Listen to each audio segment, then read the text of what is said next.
Om Stapakaya cha dharmasya sarvadharmasvarupine avatara varishtaya Ramakrishnaya te namaha. Jananim Sharadam Devim Ramakrishnam Jagadguru Padapadme Tayo Sritva Pranamami Bhurmuhu Namasri Itirajaya Vivekananda Suri Satchit Sukasvarupaya Swamine Tapahani. Once again, I am very happy to be here on this beautiful morning. The weather is very pleasant. So today we are supposed to talk about Sri Ramakrishna. I think all of you are in some way or other familiar with this Ramakrishna Vivekananda movement, isn't it? Is there anyone here who is coming for the first time or who does not know anything about Sri Ramakrishna? Because that's very important. Is there anyone? You all are some or other, they are connected, isn't it? With you have all heard about Sri Ramakrishna, and that's why you have come, isn't it? Because now we will be understanding, or we will be going a little deeper into this phenomena of Ramakrishna himself. So this morning also we were having breakfast somewhere. There was a talk. They said if there are devotees or if there are people who are coming at the first time who want just an exposure to Vedanta, for them obviously you have to use a different language. But those who have been coming or you have read about Sri Ramakrishna, who have come specifically for this movement, to them we talk differently. So I take it today that because the topic was chosen by you, so today is mostly a gathering of those who have some background, some understanding of Sri Ramakrishna himself. Is it not? Yes. So that's how we begin. See, just as we did this small ritual this morning, similarly, a ritual more or less on the same lines, with a little more singing of hymns, etc., are performed in thousands of homes and ashramas all over the world, particularly at the time of sunset, almost every evening. Today this is happening in thousands of homes and hundreds of ashramas and other such places of religious importance or significance. Now, through this small ritual, we are expressing our adoration, devotion and love to the unseen presence of Sri Ramakrishna, who is virtually the presiding deity of all such rituals that is performed.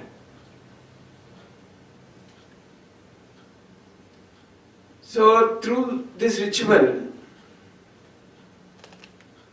we try to experience in a limited way the timeless presence of Sri Ramakrishna, as if we are in his presence at Dakshineshwar during the time he was in earthly existence.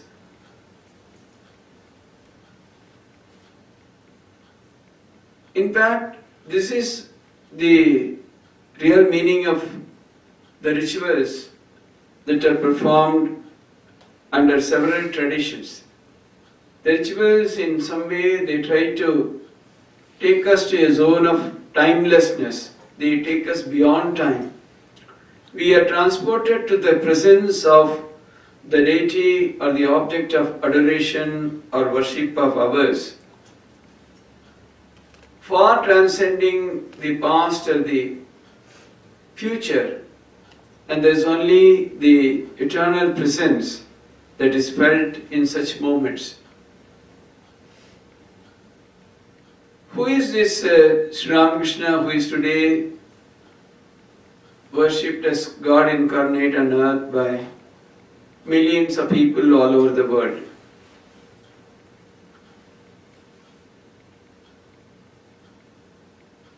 If you read his life story, his biography,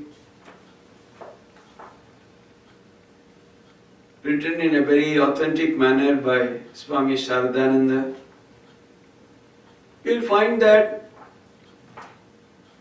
before his birth, his father had been on a pilgrimage to Gaya, where Lord Vishnu appeared in his dream and said that I am going to be born as your son. At the very same time, his mother had a vision in the Shiva temple near her home, where she also felt a light emanating from Shiva and entering her person, and she felt that she was carrying a child immediately afterwards. So there are several such incidents in the life of Sri Ramakrishna which seemingly point to this idea of harmony. Was it harmony at birth? Because Sri Ramakrishna himself had practiced the tenets or the important aspects of several religions like Christianity, Islam, etc. And then his own disciples have had different visions of him. Someone saw him as Lord Jagannath, the Swamiji had his vision as Radha Krishna, and so on and so forth. So many other devotees have seen their own object of worship or adoration in Sri Ramakrishna. Many Christians felt that he was Christ incarnate on earth.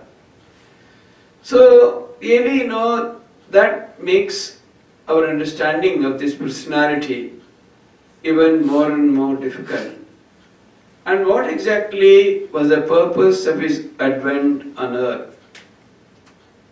Because the Gita and other Shastras of the Hinduism speak about God coming down on earth at intervals of few hundred years at least, to again show to mankind a new path, a new approach to the attainment of the objectives stated under the Sanatana Dharma or the eternal religion.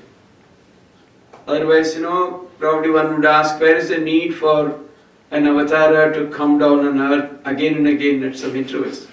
Once he appears and that's the end of it. But then we find that again and again we talk of Rama, Krishna, even Chaitanya and many other avatars, and perhaps one of the latest in the list is Ramakrishna himself, who is also hailed as an avatar by many.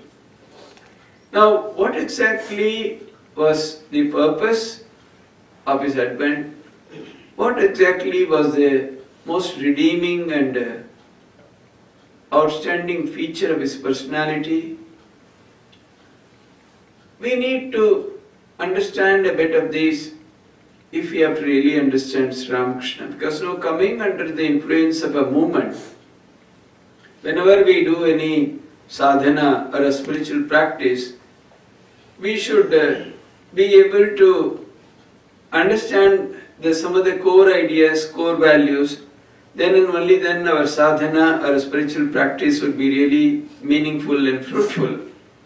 So, coming to this Ramakrishna movement, we should first and foremost try to understand a little of this personality called Sri Ramakrishna, who is the center of this movement. So, Swami Vivekananda described him as Avatara Varishta, the greatest of avatars, in one of the mantras for offering pranam or salutation which he had composed himself. When he says Stapakaya cha dharmasya sarva dharmasvarupini avatara varishtaya Ramakrishnaya tena. He says he is Stapakaya cha dharmasya, for the establishment of dharma, sarva dharmasvarupini, the embodiment of all dharmas, avatara varishtaya, the greatest of avatars, Ramakrishnaya tena. Ramakrishna, to you I offer my salutations. Swami Vivekananda was not a person given to emotions or any such traits of character. He was extremely rational and he had tested Sri Ramakrishna time and again, even when he was at the very last stage of his life, and then only accepted him, because Sri Ramakrishna was critically ill. It was just maybe a couple of days before he gave up his body. So although Swami Vivekananda had many occasions to really feel the spiritual eminence or greatness of Sri Ramakrishna, still at that time he again tested him, saying that if he now declares who he is, then I will certainly accept him.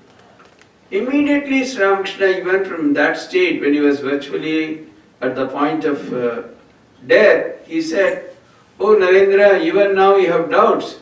He who came as Rama, he who came as Krishna is in this body Ramakrishna, but not in your Vedantic sense."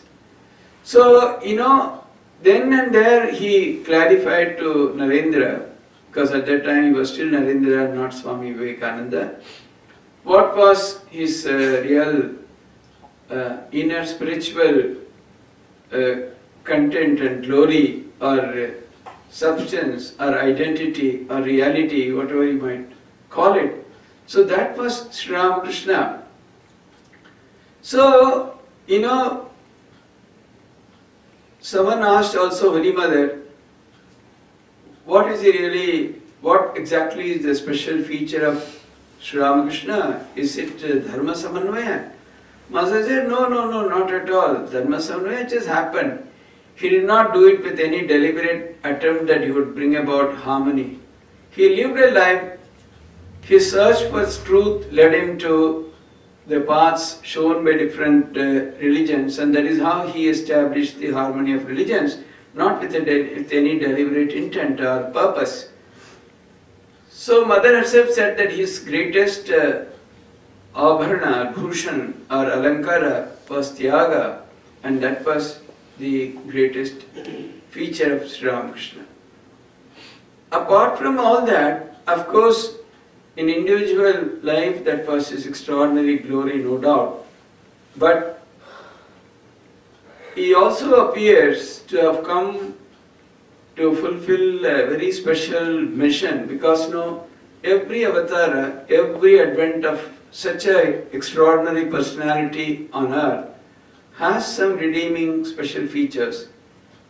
One of the features in this avatara or in this advent on earth seems to be Sri Ramakrishna's power to redeem people, uplift them, take them to their spiritual destination, guide mankind to its spiritual destiny, or his power to redeem people seem to be a very special feature.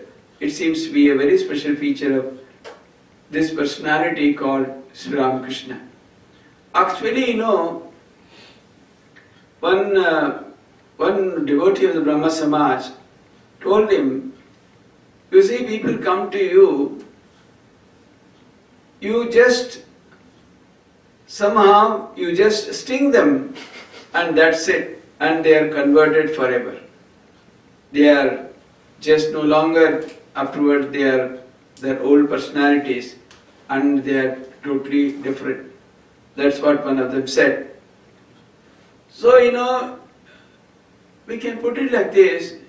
He seems to draw a wonderful circle, orbit of his aura or protection, and whosoever steps into it in whatever manner seem to be drawn towards him permanently and in an inextricable manner. Because many people, even those of us who are here, if you compare notes as to how we came to this influence, how we came to this personality, we may not be able to exactly say what happened. Some people say, I read somewhere, I heard something, and all that. And finally you find that you are into it.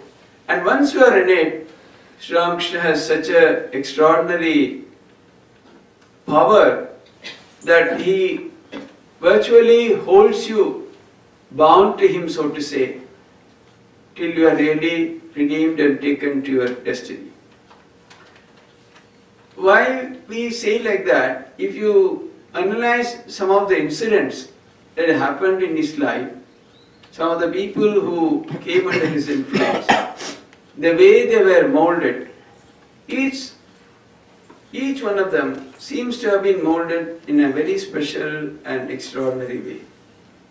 Because we will not have time to see all the examples, but some of which we will certainly see, because to get a clear idea of this phenomenon, the redeeming feature of Sri Ramakrishna.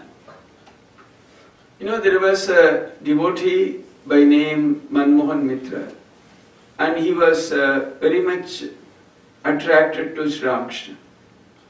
He used to come to him frequently, and Sri Ramakrishna also used to pour his love and affection on him, his deep concern for his spiritual welfare. One day this Manmohan Mitra was about to start his journey to Dakshineshwar. He was about to go. Just then his aunt just stopped him and then spoke very disparagingly, very critically about Sri Ramakrishna, using a very strong language. Somehow Manmohan Mitra just extricated himself and went and met Sri Ramakrishna. And he found that Sri Ramakrishna was normally a very happy and smiling person. He was in a very remorse mood, it appeared. He was looking downcast and very much grief-stricken, so to say. So he asked him, what has happened? Normally you are seen with a smiling face, very happy and joyful, and today why do you look so sad and remorseful? Sri Ramakrishna said, see, one of my devotees loves to come here, but his aunt uses such language, I am afraid one day he might stop coming here. So Manmohan Mitra was shocked. What happened in my house a few moments ago? How could this person know? Naturally, when such incidents happen, the devotion increases manifold. But his devotion was not tempered by a little jnana or understanding. So he was more and more, as he was more and more drawn towards Sri Ramakrishna, he also had a feeling that Sri Ramakrishna loves me the most. There is another problem with devotees. They think that they alone are so close to their object of worship or adoration. But Sri Ramakrishna knew how to apply the right medicine at the right time. So one day, right in front of Manmohan Mitra, he spoke very highly about another devotee called Suren Mitra. He was praising him to the skies, and Manmohan Mitra was immediately smitten by jealousy. Oh, acha, I am nobody. Suren is your greatest devotee. All right, I will not come. The next day he stopped coming. But I said, Sri Ramakrishna is not a person to let you go, because Sri Ramakrishna himself says, he compares the difference between a cobra and an ordinary water snake. He says, if a cobra catches a frog, the frog can cry at best 3 times and then it is put to rest. But if the water snake catches a snake, it can neither swallow it nor throw it out, so it's misery for both. But Sri Ramakrishna is not just a cobra, he is a king cobra. So he knew. So he sent emissaries to Manmohan Mitra trying to call him. But he would not respond, he would drive them away. Finally he said, no, if I am nearby, they are coming and disturbing me, and I would go far away from Calcutta. So he went quite a distance and started staying there. But then physically he might go, but mentally it was impossible for him to get rid of Sri Ramakrishna. Again and again the memories would come flooding. Sri Ramakrishna often used to speak so highly about Ganga. Ganga Vari is Brahma Vari, the water is like Brahman. So he would praise so highly about the purity and the divine qualities of the water of the Ganga. So then he said, then he thought he would go and take bath in the Ganges. So he came to the bank of the Ganges, and the moment he got into the waters, he immediately had a vision of Sri Ramakrishna. And he immediately fell unconscious into the waters. Just at that very time, Sri Ramakrishna came in a boat, and from the boat which was being rowed by Niranjan, Niranjan just lifted this Manmohan Mitra and placed him on the deck. And after some little first aid, when Manmohan Mitra opened his eyes, he saw that his vision was not just vision, literally Sri Ramakrishna was there. He was so much remorseful and he started shedding tears. Sri Ramakrishna said that finally I had to come myself, otherwise you are not coming round. Then Manmohan Mitra was again, that is how he was rescued and he started coming back to Sri Ramakrishna. So you see, why I am saying, it is not just because he came into his influence once, Sri Ramakrishna kind of, took care of him so as to ensure his spiritual destiny. He was what is there if one person doesn't come, it does not matter. It's alright, somebody else would come, or if he wants he would come, that's what people might think. But here was someone who took so much care and finally himself came personally to kind of rescue him from his spiritual doom, so to say. So something very similar happened with that Suren Mitra also, about whom he spoke so highly to this Manmohan Mitra. This Suren Mitra was also very close to Sri Ramakrishna. Sri Ramakrishna used to identify him as one of the 3 suppliers of his needs, designated by the Divine Mother herself to support him in this avatara. So Suren Mitra has a very special place in the Ramakrishna Vivekananda, our tradition. So one day, he went to Balaram Mandir. So Sri Ramakrishna used to go to this place. It's in Calcutta. It's a very beautiful, it was the house of Balaram Babu. So Balaram Bose. So Sri Ramakrishna would go, spend time there. There used to be a wonderful singing of kirtans, a lot of people would gather.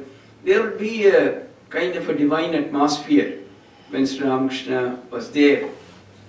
So that day Suren had taken a very beautiful garland for Sri Ramakrishna, because he knew Sri Ramakrishna would put on the garland and he would dance in great ecstasy. So he had hoped that I have purchased a beautiful garland for Sri Ramakrishna. He would put on that and dance. So with that idea, he went to Balaram Mandir. At the moment he gave this garland, perhaps it was coated with his ego, saying that I have purchased this, it's a very beautiful garland. Sri Ramakrishna simply threw it. And the Suren Mitra was so upset. Am I so worthless that I can't even offer a garland of flowers to my Lord? So he was sitting in a corner and he was really weeping inconsolably. He was so much grief-stricken because with so much of desire he had purchased that garland. Just when Sri Ramakrishna threw it away, he was just sitting in a corner weeping helplessly. By that time, Sri Ramakrishna knew that his medicine had worked. So the coating of the ego on the garland had been wiped away by the tears of this feeling of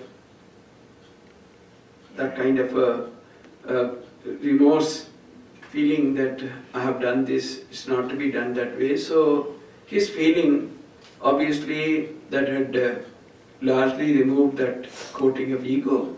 So this time Sri Ramakrishna, even while dancing, again took that same mala which he had thrown a little while ago, put it on his own neck, and he was dancing in greater ecstasy.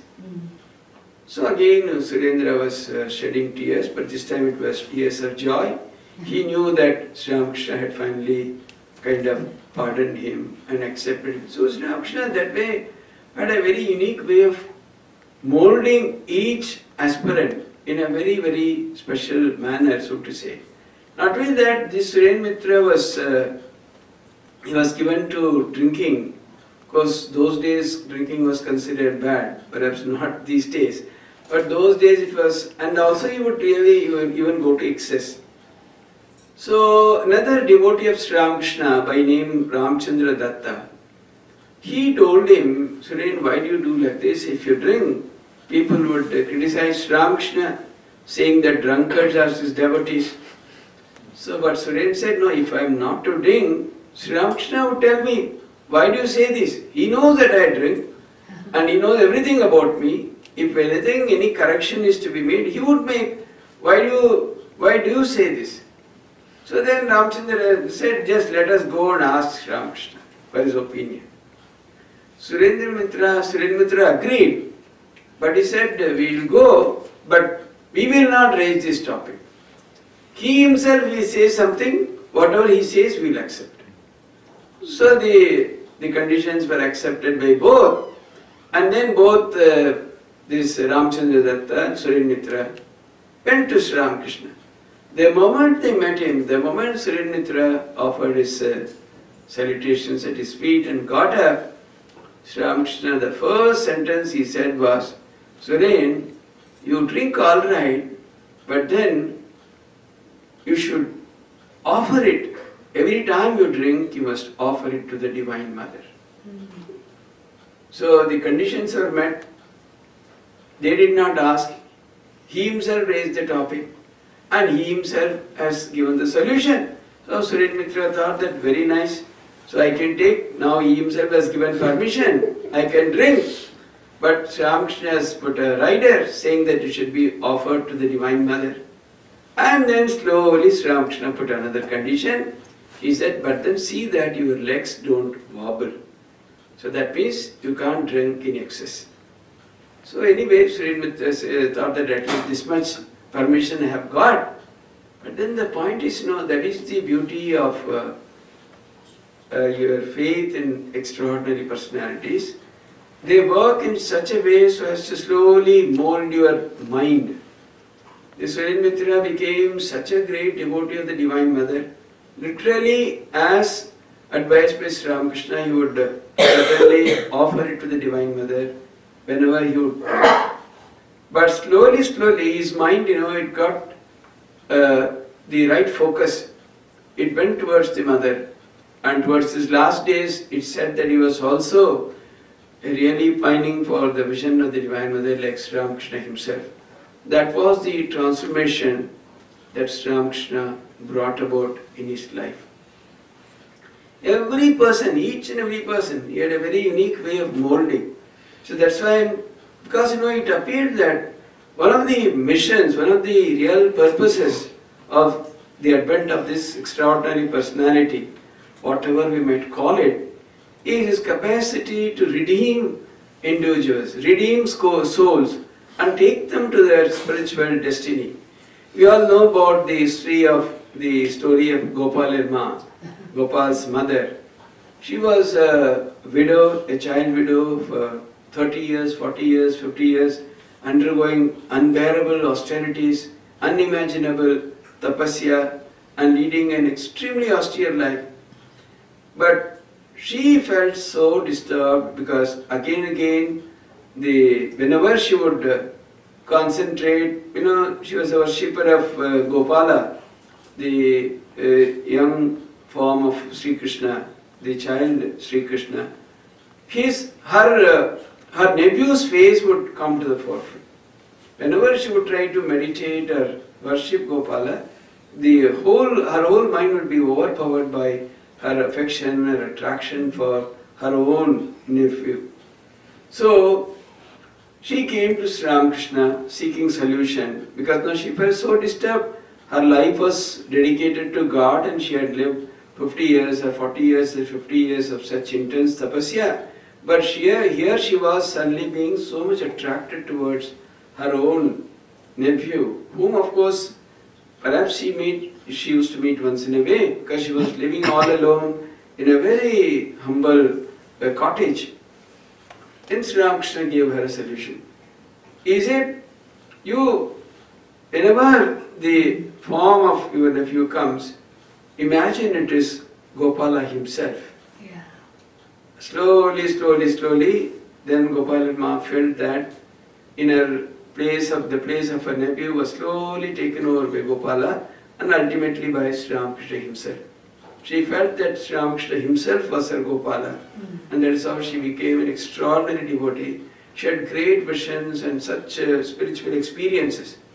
So here was another instance where, how Sri Ramakrishna molded this lady who was suffering from this small problem in her spiritual life or sadhana, and how he completely made her come around by some little small technique which he advised her.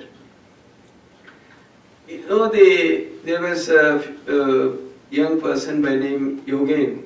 He later on became the famous Swami Yogananda. So this Yogen was given to a very disciplined life, a life of austerity, a life of purity and continence. So he was coming to Sri Ramakrishna and he was slowly being molded. Then his parents used to really again pester him with the idea of marriage. He was resisting. Finally one day his mother said, your father has already given word to such and such family. If you don't marry, it will be a terrible dishonor for him. Would you like this to happen to your father? So this poor boy was little emotional, little soft. He agreed, and the marriage took place. But he knew that I had married only for father's sake. So he was busy again, with his own spiritual sadhana. And of course he had stopped going to Sri Ramakrishna because he knew that Sri Ramakrishna always used to advise youngsters not to get entangled into marriage, to lead a life of great purity and so on. So he said, now how shall I go and show my face to him? But in his own house he was leading a very disciplined life, a life of sadhana. And one day his mother called him and scolded him, what is it? You have got married but you are not spending time with your newly married wife and you are neglecting her. What is it? He said, no, I married only for father's sake, I was not interested. And his mother said, does anyone marry for father's sake? What are you saying? You married and now you are saying like this. Then he was shocked. This is the way of the world. Mother clearly said that to save your father's honor you marry. Now she is saying like this. So he was completely crestfallen, and then he has stopped going to Sri Ramakrishna also. In the meanwhile, as I said, Sri Ramakrishna is not a person to let anyone go like that. He hit upon a plan. He said that, what is this Yogen? I gave him some money to buy some goods. He has not given me back the balance. What is this? Then, Yogen thought, oh, after all, he is that Pujari Brahmin only. He is so much worried about the little few coins that are remaining with me. I'll go and throw them on his face and never meet him again. And with that idea, he came in a huff to Dakshineshwar to settle the accounts. But it was Sri Ramakrishna's ploy. He was not interested in money. He did not even say a word about the balance, but he said, what is it if you are married? Don't worry, if you have faith in this, because he would never use the personal pronoun I or me. He says, if you have faith in this, even if you marry 1,000 times, nothing will happen to you. I will see that your spiritual life is protected. Rather, you bring your wife, I will also initiate her into this spiritual life so that both of you can do sadhana. So that is how Yogen started coming back, and after that he became Swami Yogananda, and he was considered a monk of exceptional spiritual dimension. He was considered a great yogi and a sadhaka that way. So the life of Sri Ramakrishna, there are innumerable such instances, whether they are householders or whether they are the future monks. For example, what was the occasion with Raja Maharaja Swami Brahmananda? He was repeatedly, pestering Sri Ramakrishna for a spiritual experience. Because people were getting spiritual experience. He was a very wonderful aspirant, but yet he was not getting. So he was again and again asking Sri Ramakrishna for some spiritual experience. Then, Sri Ramakrishna one day scolded him. Actually, this Rakhal, that was his pre-monastic name, was just applying oil to Sri Ramakrishna's feet. Then he again raised this topic and Sri Ramakrishna scolded him severely. Because Raja Maharaj was from a Zamindar family where he is not used to being scolded or anything. He just took that oil bottle and threw it on the floor and broke it to pieces and just left in a huff. He wanted to go away, never to come back. He went up to the gates of Dakshineshwar. Then he found that he could not take one step forward. He felt as if someone had bound him, bound his feet by chains to Dakshineshwar. However much he tried, he could not take one step more. In the meanwhile, Ramakrishna had sent his brother's son, Ramlal Dada as they used to call him, to bring him back. So he went and brought him back, and Sri Ramakrishna said, "Could you go? It's not so easy." So, whomsoever he accepts, whomsoever has said, the small orbit or the circle around him, whosoever steps into it, Sri Ramakrishna kind of takes hold of them and then, molds them and works with them in a very unique way. So that, they are permanently, guided and taken to that spiritual destiny. The case of Girish Chandra Ghosh is even more telling and more extremely, graphic, the details.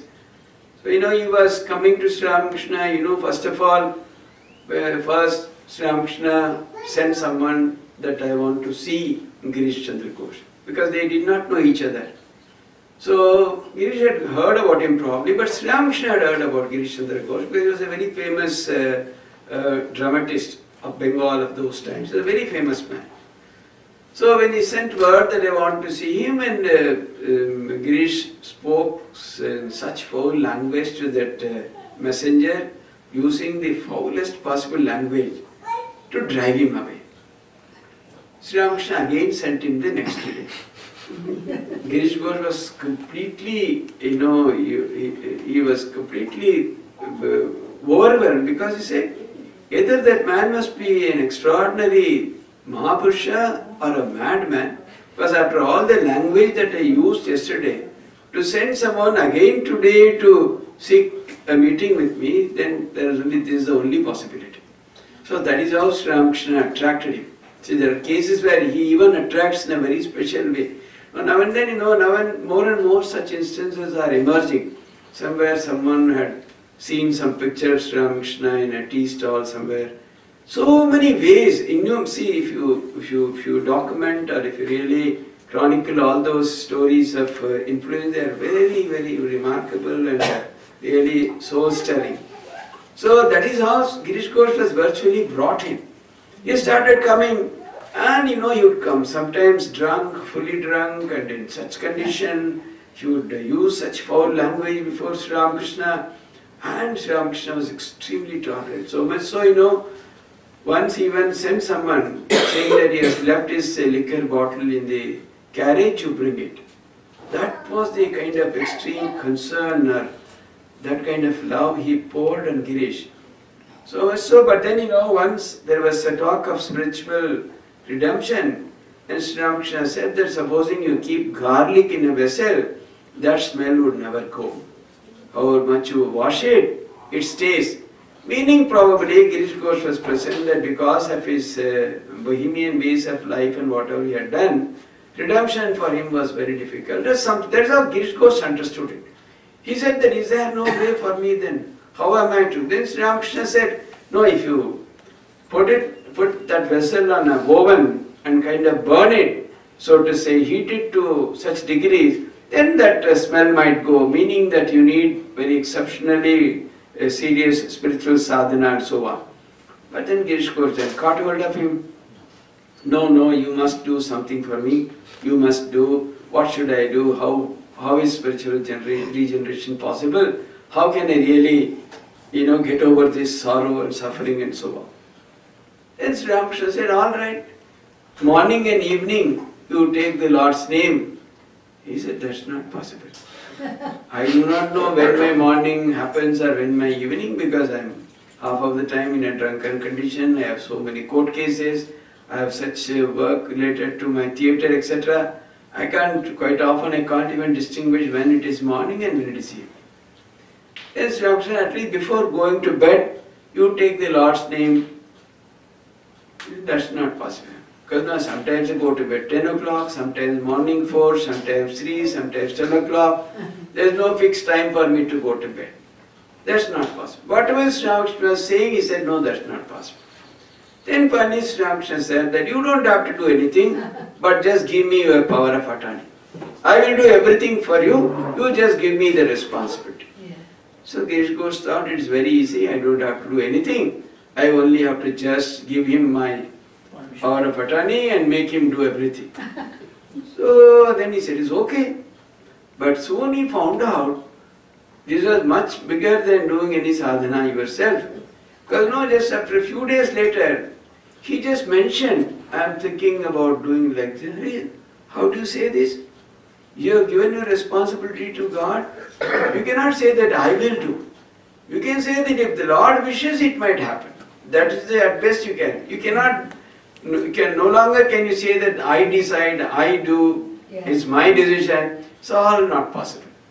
Then, Girish Ghosh slowly understood what a great commitment he had made. But he was a brave person and he tried to live up to that commitment. So much so, after the Mahasamadhi or passing away of Sri Ramakrishna, he lost his only son. Before that, his wife also had died. He had no support, nothing in this world. But even then, Girish Ghosh could not even weep. Because he knew that he had given everything to Sri Ramakrishna. So where is the question of, whatever happens, happens only by his will. So I have nothing to say. I cannot even decide that whether this is for my good or for my any other, anything else is going to happen. I am not able to even decide whether it is good or bad for me. So that is how he struggled. He struggled, but this is the power. Ultimately, in his last days, he was staying in our Benares Sevashrama because he was suffering from tuberculosis. In those days, there was no treatment for TB. He was staying there, but our sadhus, now also sadhus go early morning, they go to Ganges to take bath, and then they go to Vishwanath temple for darshan, and then straight from the temple, they would come to have darshan of Girish Ghosh. So Girish Ghosh said that can there be a greater miracle than this? What was my life? And people, sadhus, after taking bath in the Ganges and after having darshan of Lord Vishwanath, they are coming to have my darshan. This is the greatest miracle of Sri Ramakrishna. That's how he said. So his life also ended in extraordinary glory. So each and every person was molded very uniquely by Sri Ramakrishna. This Balram Basu, he was a person who was very nice, a great Vaishnava, but extremely soft, and he saw that it's a very small matter, but you can see how Sri Ramakrishna molds. There were a lot of bed bugs. He was being bitten constantly, but he was a Vaishnava. He thought that whether can I kill it, whether it's sin or how to kill these bugs. So he thought I will go and come and ask Sri Ramakrishna. He did not have to ask. The moment he entered Sri Ramakrishna's room, he saw Sri Ramakrishna taking out the bed bugs and killing them, saying that they suck your blood, they should be killed. Yeah. So like that in every, whether it is a very small matter or any great, extremely spiritually related issue, in innumerable ways, again and again it was found that Sri Ramakrishna was guiding and molding people to their spiritual destiny. Even if you take the case of Swami Vivekananda, Swami Vivekananda had a continuous, running battle, so to say, with Sri Ramakrishna. He was constantly questioning him. He was not accepting him easily because he was himself given to such powers of reasoning. He had indomitable will of his own, endowed with tremendous purushaka, or his own self-will. So he was not a person was ready to surrender so easily. It was a long battle. But then finally he did accept Sri Ramakrishna, and then he had Nirvikalpa Samadhi and all that. And then Sri Ramakrishna gave up his body, his Mahasamadhi happened. Then Narendranath slowly became a wandering monk, and he was touring in northern India. But he was again and again, longing for that spiritual experience which he had during Sri Ramakrishna's lifetime. But then Sri Ramakrishna had told him that now you have had it, but you will not have another experience immediately. You have a lot of work to do, you have to do mother's work. After that only, again this treasure which I have locked and the key is with me, it will be open to you. But Narendranath said that it was endowed with tremendous self-effort, purushaka.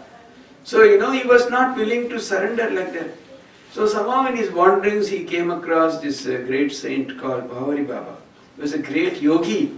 So Swamiji was so attracted by him, he had almost decided to take initiation from him.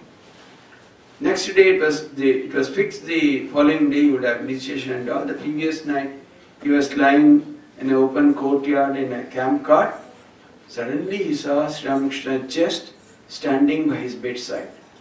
Sri Ramakrishna did not talk, but he was looking at him with extremely, sorrowful eyes and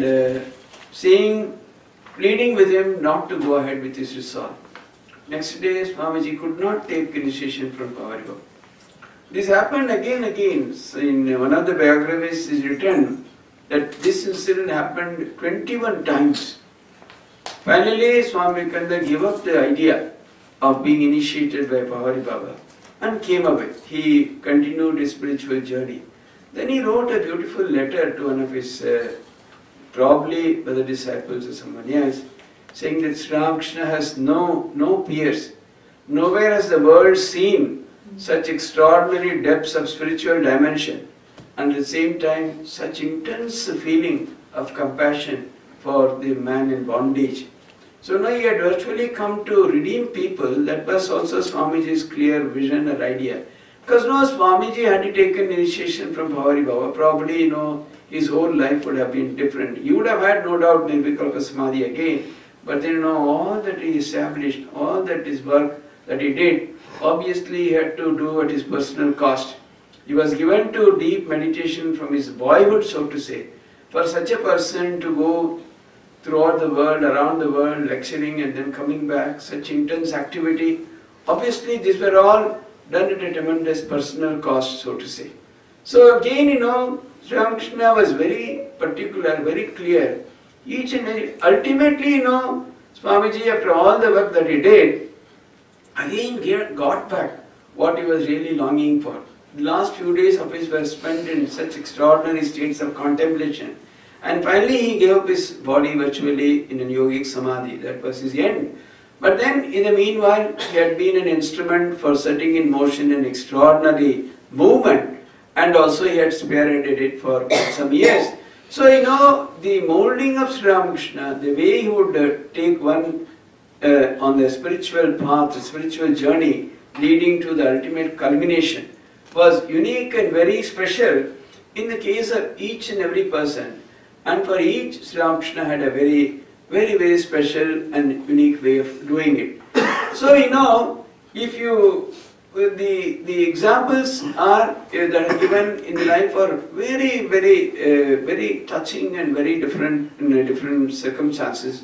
But ultimately, each and every one was really guided to that kind of a spiritual destiny. So in this manifestation, in this human body as Ramakrishna, apart from other things, his sadhana, his achievements, his spiritual illumination, glory, everything, they clearly point out to at least this aspect, amongst other things, that he had come to really redeem the human soul and take it to its spiritual destiny. So, but then, obviously the question arises, what about those of us who have not seen him in flesh and blood? What about those who came after? Because now all these incidents they talk about the personalities who were deeply influenced during his lifetime. In fact, this is said as one of the main purposes of an avatar or a personality coming down on earth. See, first of all, they again come to reinstate the age-old Sanatana Dharma, the eternal wisdom of the Hinduism, whereby, the ultimate human destiny is spiritual freedom that is reiterated and reinstated again and again.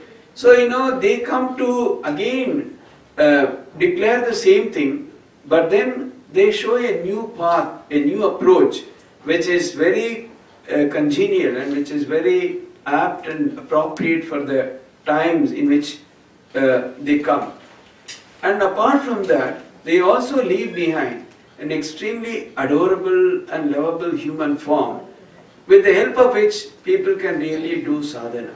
If you see that, people have commented extraordinarily about the physical form of Sri Ramakrishna himself, the picture that is worshipped.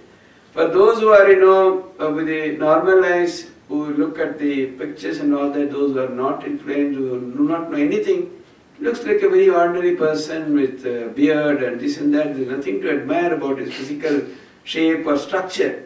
But if you start your journey as a spiritual aspirant, there are many who say that it is the most loving and enchanting form one can ever imagine. The more and more we meditate, the more and more we try to participate in that kind of an exercise, then that reveals a totally different, adorable form. In fact, that is also one of the very special features of such advents on earth. More than that, when such extraordinary personalities are in human form, their work is to a certain extent limited, because in a human form you cannot show too much of that kind of extraordinary capacities. For example, Sri Ramakrishna never travelled through the skies to reach places. He was using the normal carriage, he needed physical support and this and that, he had a very frail health and so on. So they would also kind of behave as if they were normal human beings. But then every now and then you get a spark, you get a lightning kind of an experience of their extraordinary spiritual depth or dimension.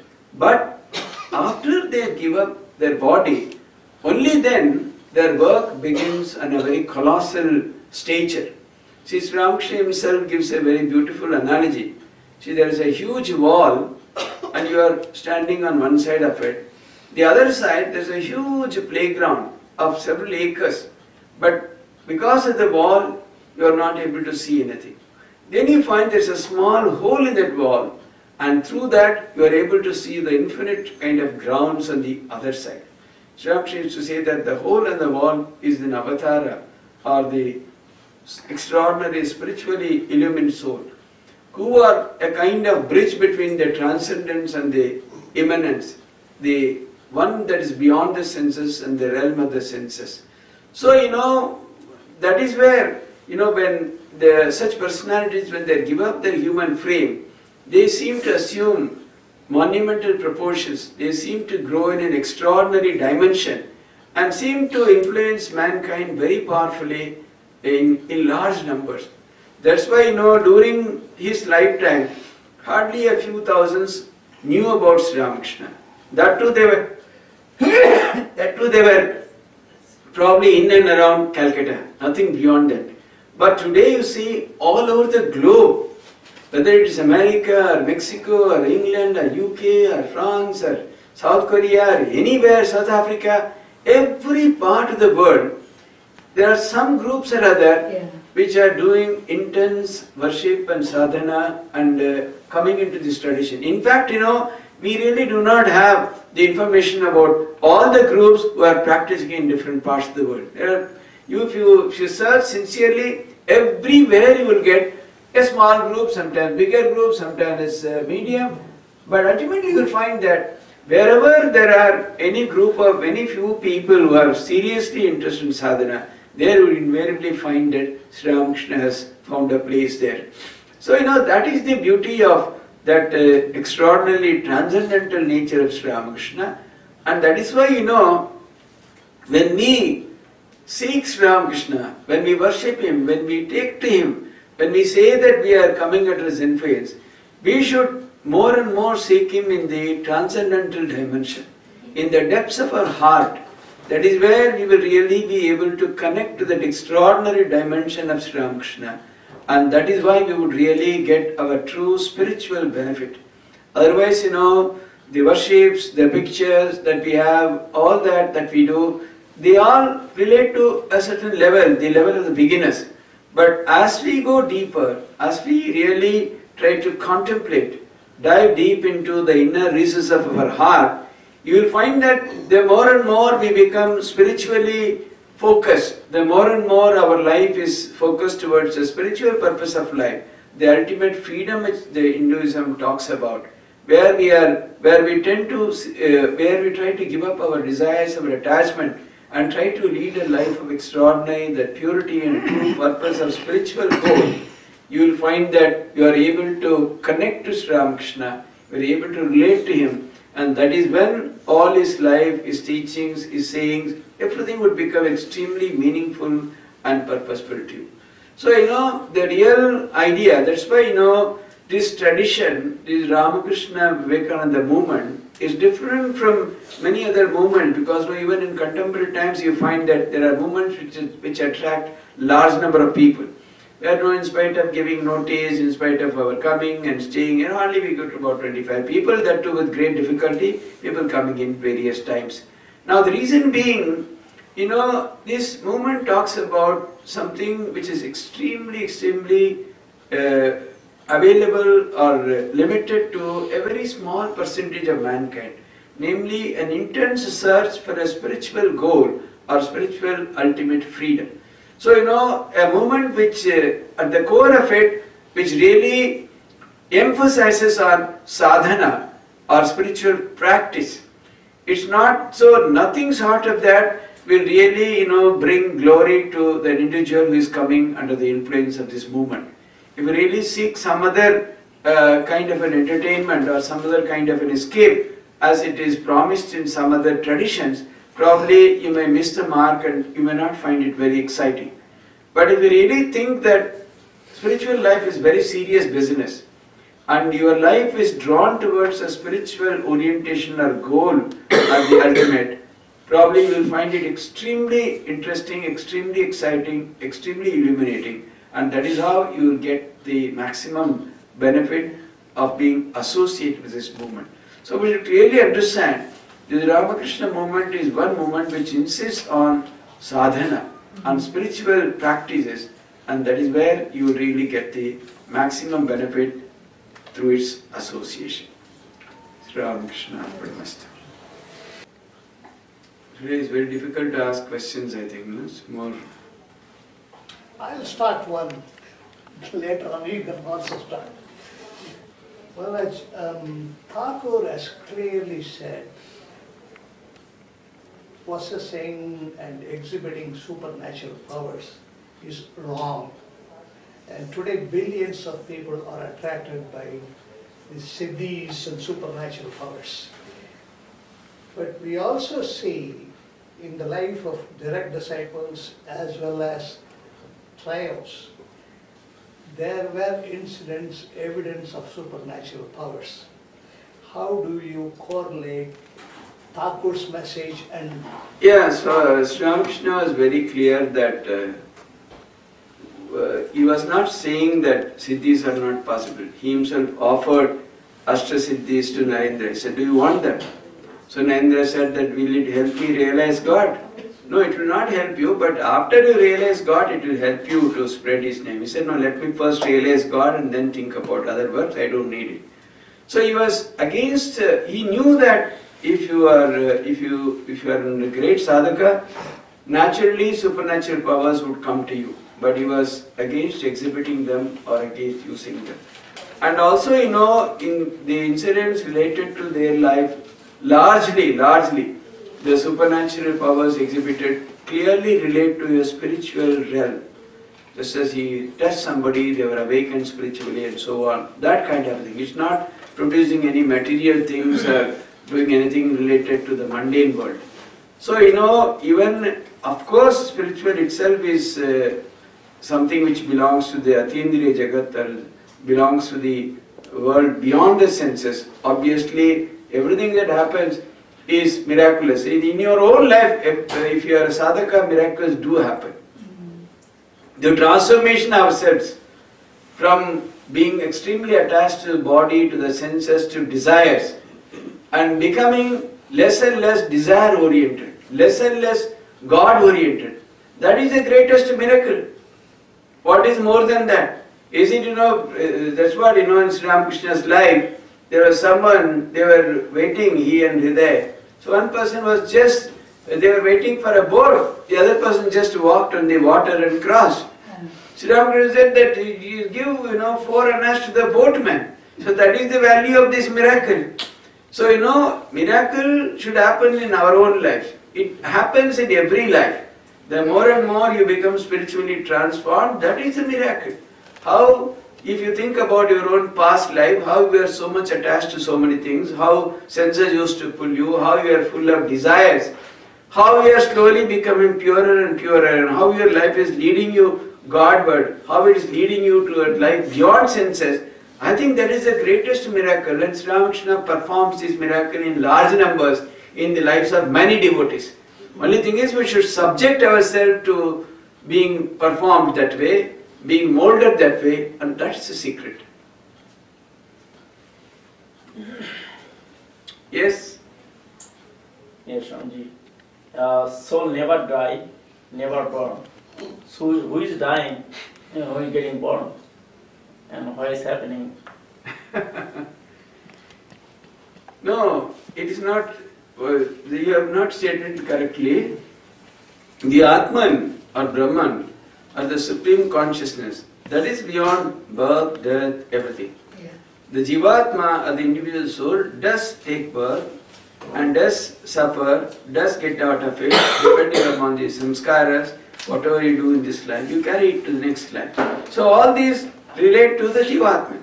But in a real nature, you are the supreme divine soul, or that Atman or Brahman, that consciousness. Once you realize that, once you reach that goal, then it doesn't affect you. It's like, supposing you are sitting here watching somebody's finger being cut off. Will you writhe in pain?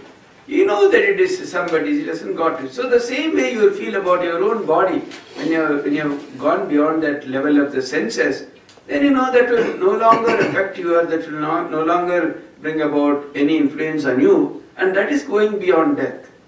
That is going beyond birth. That is realizing our supreme nature. So the beyond death, beyond birth, beyond all that, they relate to the superconscious entity or the supreme truth called Atman, Brahman or Chaitanya or consciousness, and to realize that, they say, is the true goal of life. How the concept of the Sa-Avtara and also concept of partial avatar, how does one equate all the spiritual giants into this 10-hour partial avatar? No, you see, there's Hinduism has several traditions. One of the traditions is, they speak about the different avatars. Again, God coming down on earth to fulfill a special purpose. But the Bhagavata also speaks of asankha avatars, countless avatars.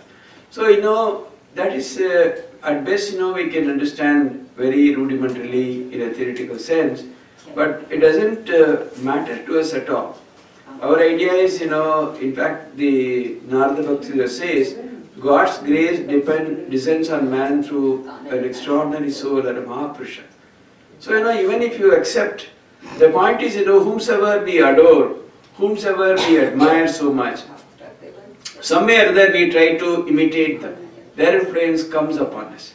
So we can accept Sri Ramakrishna in that sense, as an extraordinary spiritual giant.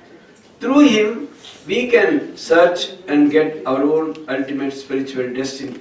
Beyond that, it will be very difficult to understand at this stage who he was and what exactly was his true nature. It was very clear that from the very well documented accounts of his life, that he was unbelievably extraordinary spiritual personality who had really lived a life which was beyond the imagination of ordinary people. So by constantly thinking about such a personality, by worshipping, by praying, by meditating, by contemplating, you slowly get some of those qualities and you can also lead a spiritually invigorating life. So otherwise, these are all like just like stories. Puranas speak of all that. So in fact, even the earlier avatars, at best, we can only put them on a pedestal and offer flowers and all that. How do they really relate to you? Only when you go through the life of an extraordinary spiritual giant like Sri Ramakrishna, through the sadhanas, through the scenes enacted in his life, you get some hint as to what you can do, how you can mold your own life, what can you do about it. These are the hints that are very necessary. Otherwise, when we read Sri Krishna's life, it is full of miracles. What do we get from them? From his birth till almost the end, Sri Krishna was constantly, unbelievable incidents are there in his life. So they may give you some nice feeling when you read a Purana. But then, if you have to get down to serious sadhana in your own life, you must follow a tradition where these are all clearly delineated and given in detail.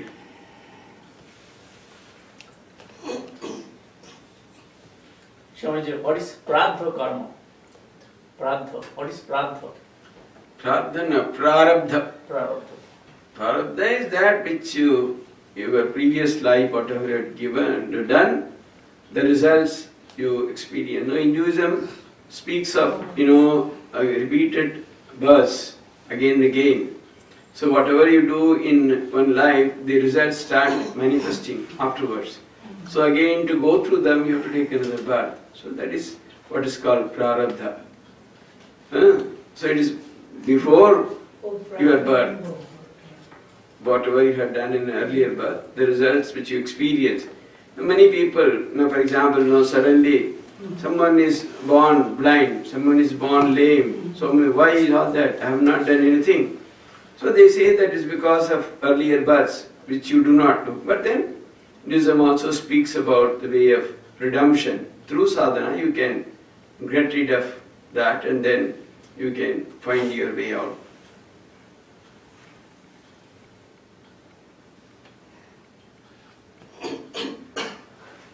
If I followed you clearly, Thakur allowed someone to dream on the condition that he offered to Sarada Devi.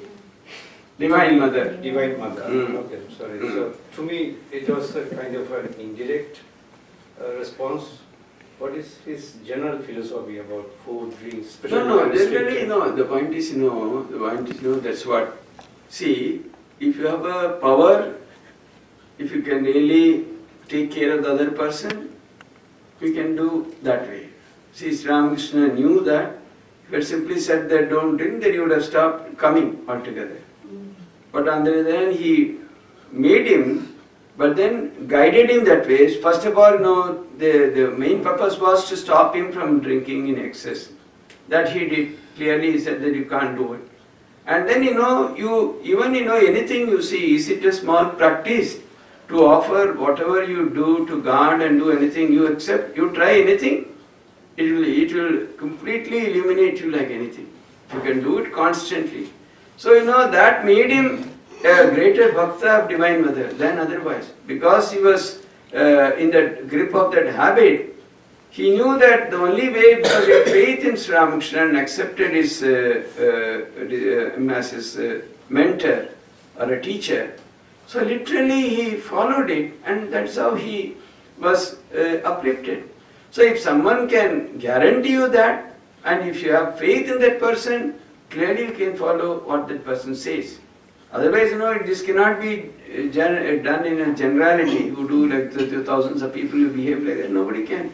Because on a very specifically an individual case basis, he clearly told him that this way it's possible for him. His life is recorded. Srinivitru's life you can read. There are documented version of his life, how he lived an extraordinary life. So whatever, the point is, again Hinduism also says, Hinduism never condemns anyone as a sinner or a papi or someone who is doomed or things like that. It says everyone can, there's redemption or scope for every individual, provided you adopt the right means and you try to live a spiritually oriented life, you can definitely reach your spiritual destiny that way.